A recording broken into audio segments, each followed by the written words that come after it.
அதிமுக பாஜக கூட்டணியில் தாவேகாவும் இணைய வேண்டும் என தமிழக வெற்றிக் கழக தலைவர் விஜய்க்கு அதிமுக பொதுச் செயலாளர் எடப்பாடி பழனிசாமி அழைப்பு விடுத்துள்ளார்.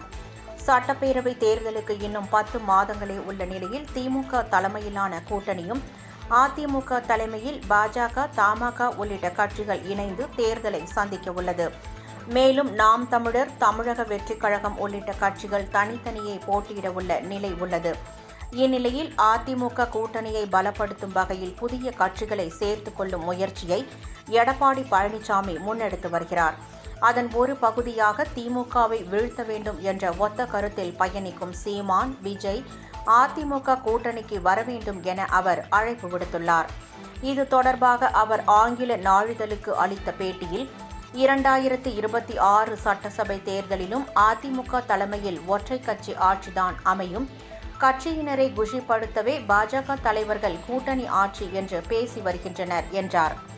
மேலும் சீமான், விஜய் தரப்புடன் கூட்டணி தொடர்பாக தற்போது வரை பேச்சுவார்த்தை நடைபெறவில்லை என்றும், திமுகவை எதிர்க்க வேண்டும் என்ற ஒத்த கருத்துடைய அனைத்து கட்சிகளும் அதிமுகவுடன் ஒன்றிணைய வேண்டும் என்றும் அதில் விஜய், சீமான் தரப்பும் அடங்கும் என அவர் அப்போது தெரிவித்தார்.